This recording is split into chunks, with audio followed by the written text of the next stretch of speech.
तू मेरा कोई ना होके भी कुछ लागे, अपना बना ले पिया अपना। जरिए तुम्हारे दर पे खुदा के मत्था भी हम टेकते हैं।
ईश्वरीं सर्वभूतानां काम्योपहवये श्रियम्मा ध्याये नित्यं महेशं रजतगिरिनिभं चारुचन्द्रावतंसं रत्नाकल्पोज्ज्वलाङ्गं परशुमृगवराभीतिहस्तं प्रसन्नं पदमासीनं समन्तात्स्तुतममर्गणैर्व्याघ्रकृतिं वसानं विश्ववाद्यं विश्ववन्द्यं निखिलभयहरं पञ्चवक्त्रं त्रिनेत्रं करचरणकृतं वा कायजं कर्मजं वा श्रवणनयन जम्बा मानसं वा परार्धं विहितं वा सर्वमेतच्छमस्व।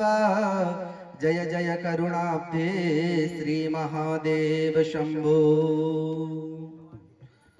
एक बार पुनः से भक्तों को सूचित किया जाता है कि पूज्य व्यास जी महाराज मंचासीन हो चुके हैं। जहां तक मेरी आवाज जा रही है, जो भी भक्त आवाज श्रवण कर पा रहे हैं वो अपने नित्य कार्य से निवृत्त होकर शीघ्रातिशीघ्र कथा पांडाल पर पधारें और पांडाल पर आकर अपना अपना स्थान ग्रहण करें।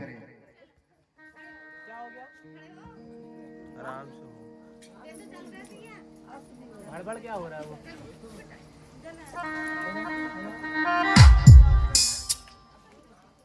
इसके पहले अभी अपने आप अन्नम वयोरे तो शमाशुधत्त। शिव पुराण शिव जी की आरती कीजिए, शिव चरणों में ध्यान अपना दीजिए।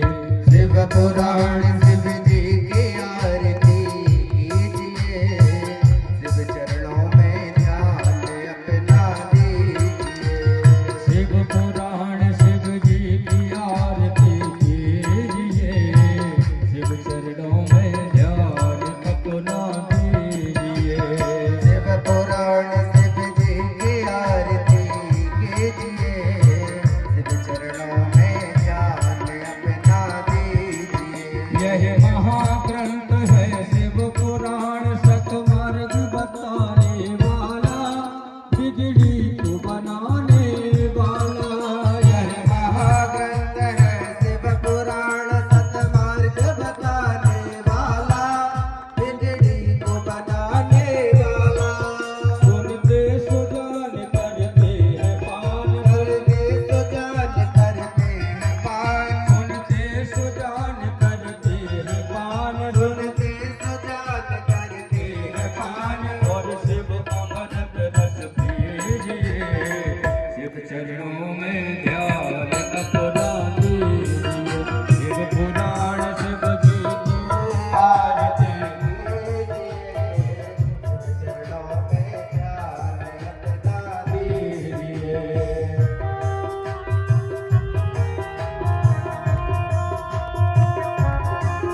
रूप सबके मन को दे आए मन मंदिर में बस जाए शिव ध्यान लगा मन को भी लगा शिव ध्यान लगा मन को भी लगा और तन मन अर्पण कीजिए शिव चरणों में ध्यान अपना दीजिए शिव जी की आरती कीजिए शिव चरणों में ध्यान अपना दीजिए 24,000 इस लोक सारे यह पावन ग्रंथ कहाए शिव की महिमा बतलाए 24,000 लोक सारे यह पावन ग्रंथ कहाए शिव की महिमा बतलाए हो जा पुनीत विषयों को जीत पूजा पुनीत विषयों को जीत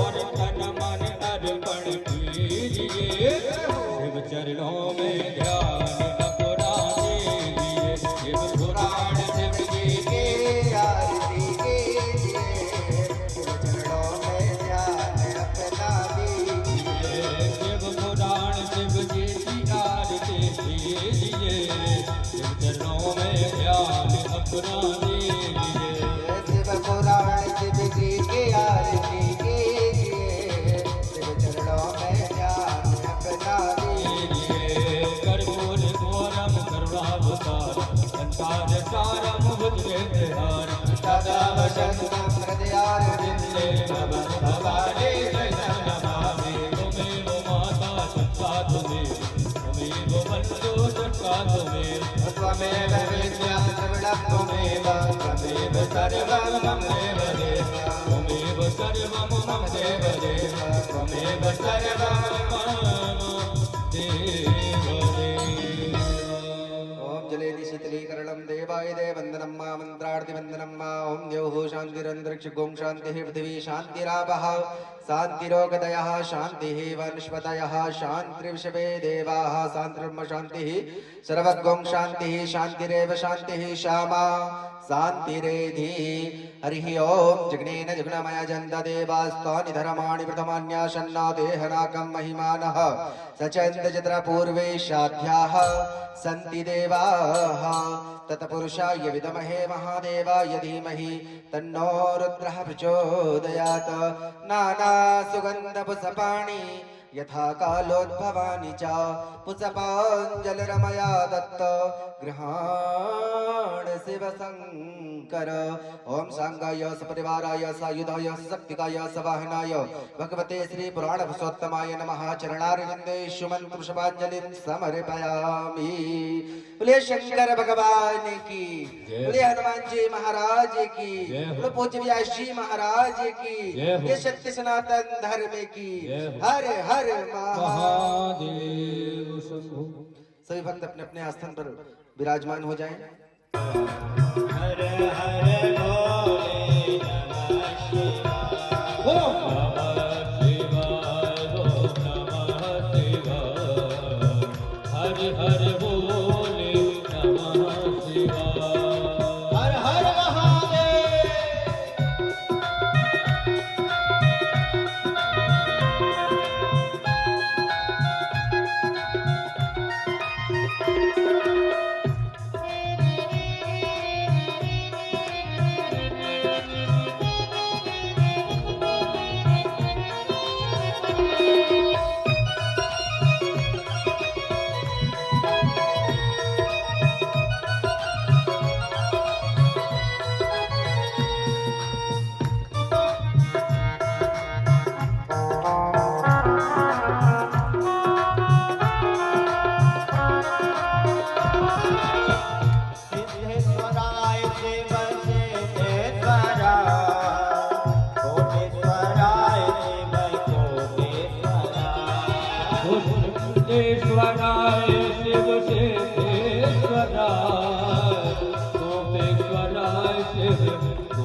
ओम नमः शिवाय, ओम नमः शिवाय, हर हर भोले नमः शिवाय। हर हर महादेव।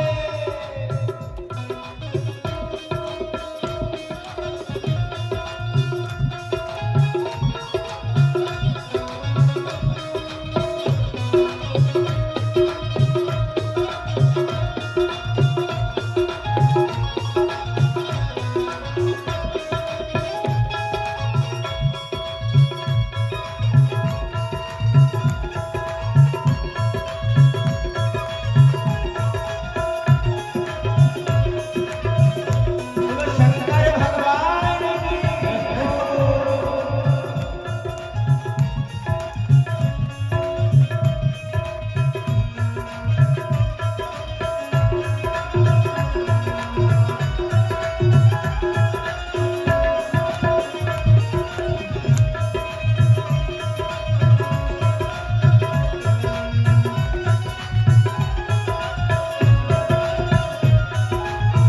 विश्वेश्वराय शिव विश्वेश्वराय, हर हर भोले नमः शिवाय। हरि विश्वेश्वराय शिव विश्वेश्वराय, हरि हरि भोले नमः शिवाय। विश्वेश्वराय शिव विश्वेश्वराय, हर हर भोले विश्वेश्वराय। ओ विश्वेश्वराय शिव विश्वेश्वराय, हरि हरि भोले नमः शिवाय। नमः शिवाय, ओम नमः शिवाय, हर हर भोले नमः शिवाय। हरे नमः शिवाय, ओम नमः शिवाय, हरि हरि भोले नमः शिवाय।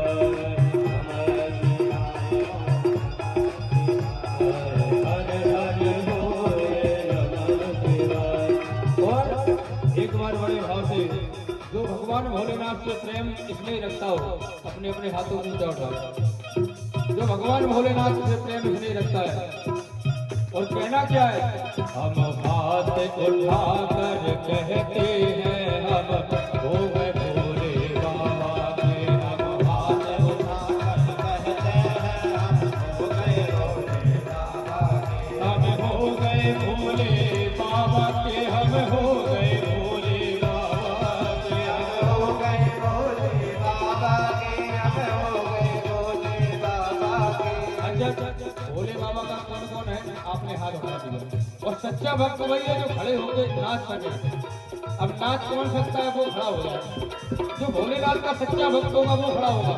देखो हमारे साथ, हम हो गए भोले बाबा के, हम हो गए भोले बाबा के। हम हो गए भोले बाबा के, हम हो गए भोले बाबा के। हम हाथ उठा कर कहते हैं हम हो गए भोले बाबा के। हम कहते हैं हम हो गए भोले बाबा के। हम हाथ उठा कर कहते हैं हम हो गए भोले बाबा के। हम हाथ उठा कर कहते हैं हम हो गए भोले बाबा। मेरी मैया से जाकर कह देना हम हो गए भोले बाबा के। मेरी मैया से जाकर कह देना हम हो गए भोले बाबा के। हम हाथ उठा कर कहते हैं हम हो गए भोले बाबा के।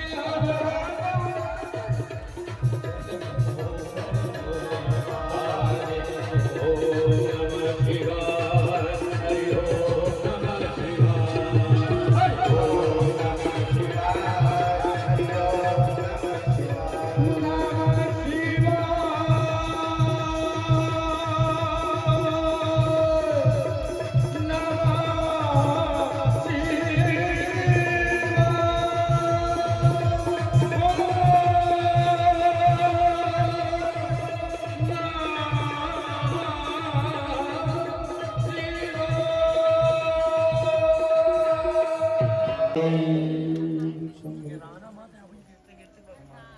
हम हो गए भोले बाबा के। अब बोले प्रभु मुझे कोई स्वीकार नहीं करना चाहता। आजकल तो वैसे भी लोग 2-2, 3-3 बजे रात तक निद्रा देवी को ग्रहण नहीं करते हैं। बेचारी भटकती रहती है आसपास, लेकिन उनके हाथ में जो फोनासुर रहता है ना, वो फोनासुर जो है निद्रा देवी के पास नहीं आने देता। रहते हैं कई लोग बिस्तर में चले गए, फिर WhatsApp chatting, Facebook chatting, Twitter, जितनी भी चीजें, फिल्में जितनी हैं वो सब रात में देखते हैं लोग बिस्तर में जाकर के अपने मोबाइल में। कई लोग तो ऐसे जो कंबल ओढ़ लेते हैं, फिर कंबल ओढ़ कर देखते हैं। तो ये जो फोनासुर है ना, कलयुग में फोनासुर है, ये असुर का नाम फोनासुर है। तो ये फोनासुर जब तक रहता बेचारी निद्रा देवी नहीं आ सकती उनके किनारे। तो भगवान ने कह दिया कि जो भगवान का नाम ना ले, छोटा हो जाएगा ना, भगवान का जो चिंतन ना करे, कथा में बोले उनके मस्तक में जाकर बैठ जाया करो कथा सुनने के लिए। जिसका मन नहीं लगता है ना, उसके सिर में निद्रा देवी आकर बैठ जाते हैं। और अगर आपने ओम नमः शिवाय कर लिए और खड़े होके थोड़ा नृत्य और कर लिए, फिर कहाँ की नींद, फिर तो वो ऐसी भक्ति है महाराज की, फिर तो दूर दूर तक दिखाई नहीं देती। बोली शंकर भगवान की इत्यादि जो है भगवान लिंग स्थापना का वर्णन किया है सूत जी महाराज ने। एवं भगवान के पंचाक्षर मंत्र नमः शिवाय का जो जप है वो बतलाया गया है। आजकल चल रहा श्री शिवाय नमस्तुभ्यम, उसका भी वर्णन आया है शिव पुराण में कि श्री शिवाय नमस्तुभ्यम को जो धारण करता है उसके दर्शन से जो है भगवान के दर्शन का फल प्राप्त होता है। जो श्री शिवाय नमस्तुभ्यम बोलता है वो इतना महान हो जाता है वो जीवात्मा कि उसके दर्शन से भगवान शिव के दर्शन का फल प्राप्त होता है। तो उसकी एक अलग महत्वता है श्री शिवाय नमस्तुभ्यम। तो उसमें ये लिखा है कि श्री शिवाय नमस्तुभ्यम को धारण करो। अब मंत्र बोलना वो तो ठीक है, आजकल प्रचलित में आ गया है, लेकिन मूल मंत्र जो शंकर जी का है वो नमः शिवाय पंचाक्षर ही है। वो श्री शिवाय नमस्तुभ्यम कहा गया कि श्री शिवाय नमस्तुभ्यम भगवान भोलेनाथ के मंत्र को हृदय में धारण करो। कौन से मंत्र को? नमः शिवाय। आप श्री शिवाय नमस्तुभ्यम बोल सकते हैं, लेकिन मंत्र जब जप करने की बारी आएगी, दीक्षा जब आपको मिलेगी, तो आपको श्री शिवाय नमस्तुभ्यम कोई दीक्षा नहीं देगा। केवल आप चलते फिरते बोलचाल में कर सकते हैं, लेकिन ईश्वर को प्राप्त करना है, भोलेनाथ को प्राप्त करना है, तो आपको नमः शिवाय ही जपना पड़ेगा। नमः शिवाय से ही आपका कल्याण होगा। बोली शंकर भगवान की। तो जो है आगे चल के ऋषियों ने पूछा है प्रभु, अब मान के चलो कि किसी ने शिव जी की प्रतिष्ठा करवा दिया, मान लो अपना मंदिर यहाँ बना हुआ है शंकर जी का, अपन जीवित हैं जब तक तो उनकी पूजा कर रहे हैं, लेकिन आप चले जाओगे तो कोई भरोसा है कि आपकी संतान पूजा करेगी? मान लो आपकी संतान अच्छी है, हो सकता उसकी आने वाली संतान भगवान में रुचि ना रखे, फिर उसकी पूजा कौन करेगा? या तो आप उसका प्रबंध ऐसा बना के जाइए। इसलिए मंदिरों में पहले भूमि छोड़ी जाती थी, 5 एकड़ जमीन मंदिर की, कि जीवन पर्यंत कभी उस मंदिर में धूप बत्ती दिया बत्ती पंडित जी का कमी ना हो, इसलिए उसमें कोई एफडी की जाती थी, मतलब भूमि छोड़ी जाती थी। आज भूमि आप नहीं छोड़ सकते हैं, तो जो भी मंदिर बनाए उसका कर्तव्य है कि कम से कम 1-2 लाख रुपए की एफडी मंदिर के नाम से करे, कि जीवन पर्यंत उसके ब्याज से मंदिर में धूप बत्ती दिया बत्ती जलती रहे। इसलिए कहा गया कि कलयुग में पार्थिव शिवलिंग जो है वो श्रेष्ठ माने गए, क्योंकि आपने मंदिर में मूर्ति तो बिठा दी है। अब कई मंदिरों की ये स्थिति है महाराज की दोनों टाइम आरती उतरना मुश्किल है। लोग वहां पे कोई आरती उतारने वाला नहीं है, भगवान वहां तरस रहे हैं आरती उतरवाने के लिए। लोग जाते हैं, दिया रख देते हैं, चले आते हैं। भगवान सोचते हैं थोड़ा घंटी बज जाए, घड़ियाल बज जाए। और वैसे भी हमारे यहाँ तो बड़ा विडंबना है, दुनिया का तमाशा देखने के लिए लोग तो लाखों की संख्या में इकट्ठे हो जाते हैं, लेकिन भगवान की पूजा आरती में घर ही के लोग इकट्ठे नहीं हो पाते। तो इसलिए कहा गया कि जो भगवान की मूर्ति है भगवान का जो लिंग है या कोई भी धातु की मूर्ति है या कोई पाषाण के रूप में शिवलिंग की स्थापना आपने करवा तो दिया, लेकिन हो सकता है उसकी आगे सेवा पूजा नहीं हो पाएगी तो उसका दोष आपको लगेगा, क्योंकि आपने स्थापना की है तो आप उसकी जिम्मेदार हैं कि उसकी पूजा आरती होना चाहिए। तो बोले इन सब चीजों से बचने के लिए कलयुग में बताया गया कि भैया बढ़िया पार्थिव शिवलिंग की उपासना करिए।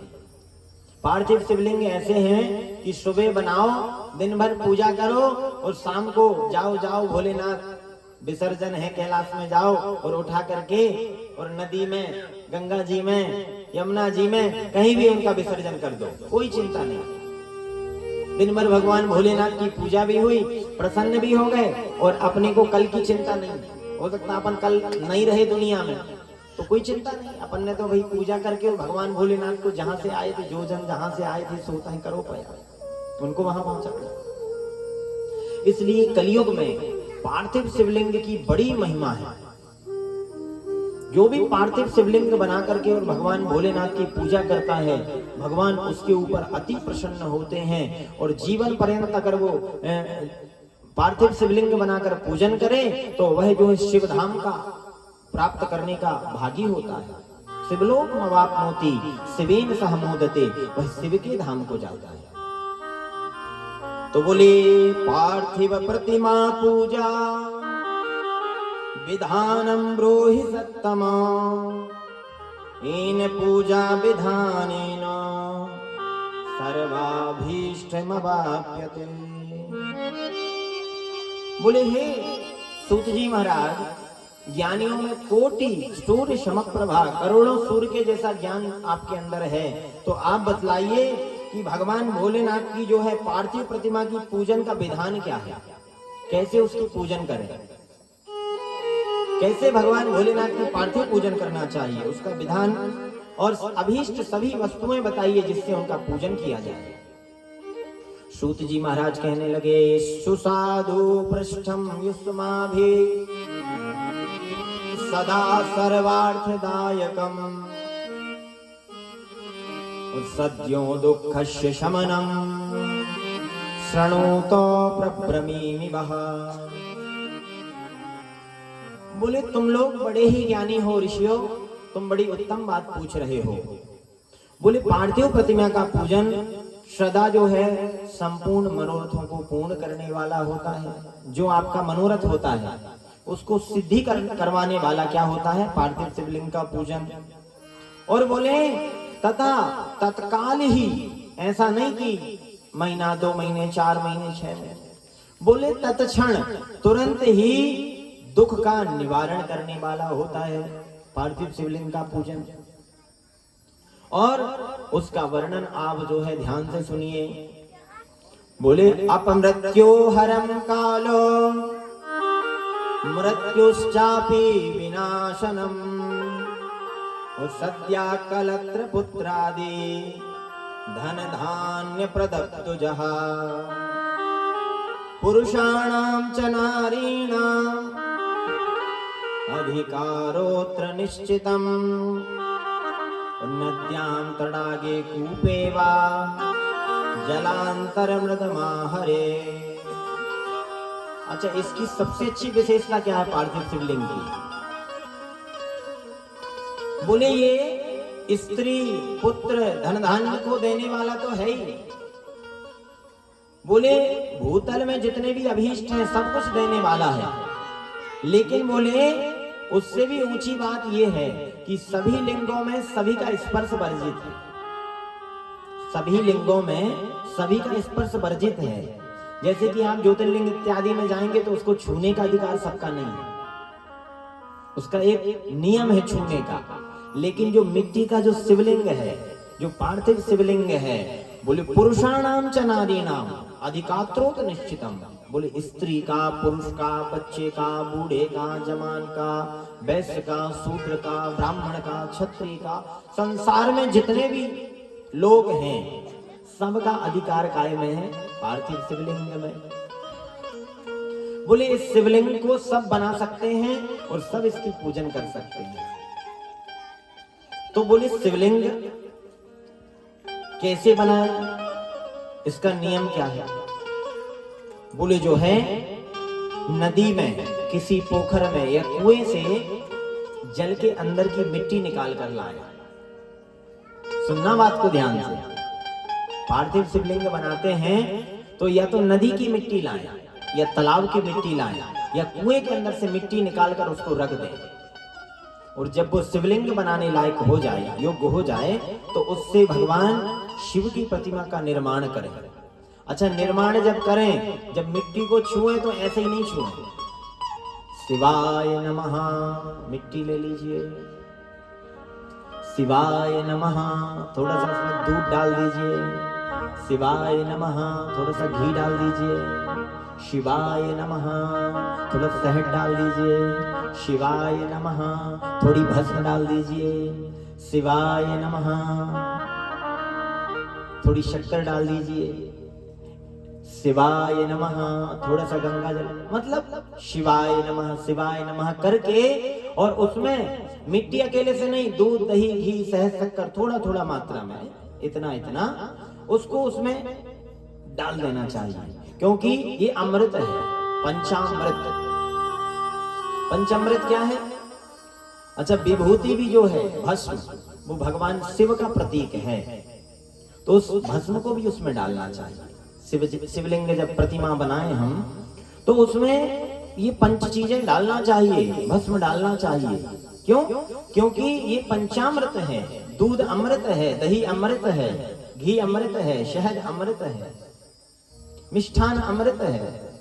तो इन सब चीजों को शिवाय नमः बोल करके, और अच्छे से मिट्टी को जो है कंकड़ पत्थर निकाल दें। अब कई लोग क्या करते हैं, जैसी लाए कचड़ा वाली, कूड़ा वाली, अच्छी वाली, बुरी वाली बना दो शंकर जी। ऐसा नहीं, स्वच्छ मिट्टी, उससे कंकड़ इत्यादि हटा दें। बढ़िया चिकनी मिट्टी, स्वच्छ मिट्टी लें, और उससे बड़े सुंदर भाव से भगवान शिव की प्रतिमा बनाएं। अच्छा, उसमें ये ध्यान रखना चाहिए कि कैसे भी नहीं बनाना चाहिए, बड़े भाव से, बढ़िया चिकनी, जैसे किसी धातु का जो शिवलिंग होता है कितना चिकना होता है, आपने देखा है, एकदम चिकना, कहीं कोई लेस मात्र, ना कोई गड्ढा होता है, ना कहीं से खंडित होता है।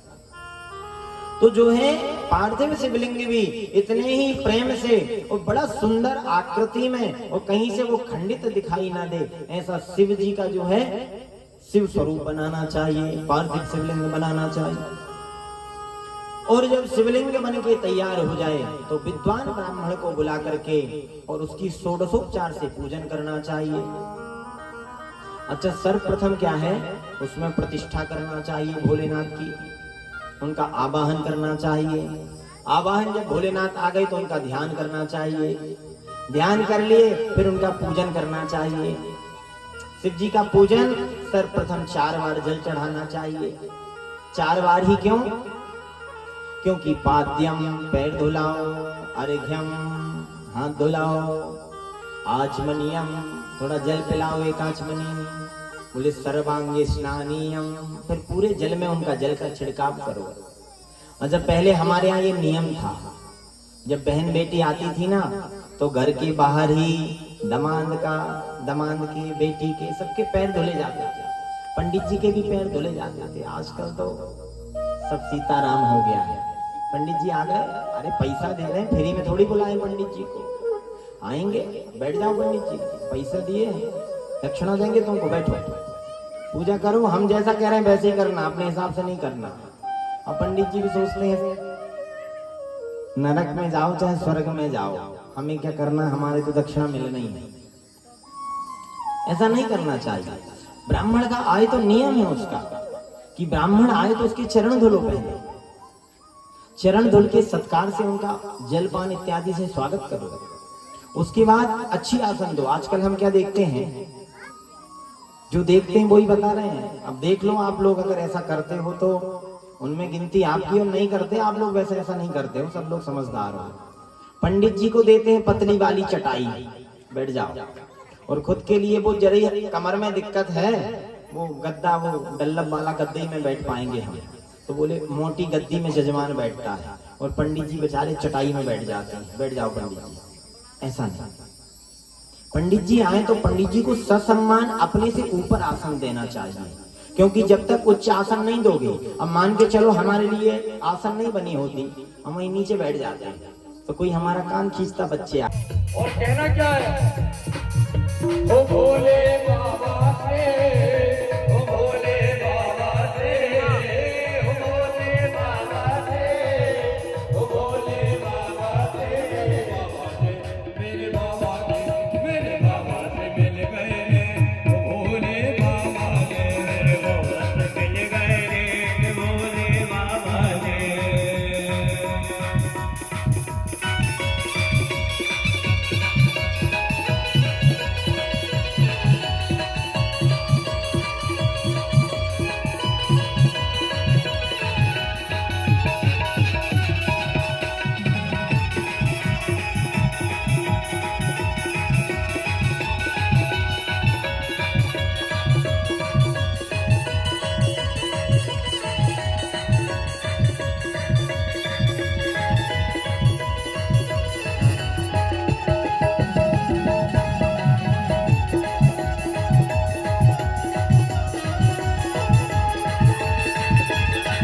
अरे जब रूठे बाबा बोला मनावे, जब रूठे बाबा बोला मनावे, जब रूठे बाबा बोला मनावे, जब रूठे बाबा बोला मनावे, धीरे धीरे चरण दबावे, धीरे धीरे चरण दबावे, धीरे धीरे चरण दबावे, धीरे धीरे चरण दबावे। वो तो बोले हैं, वो तो बोले हैं, वो तो बोले हैं मीठे में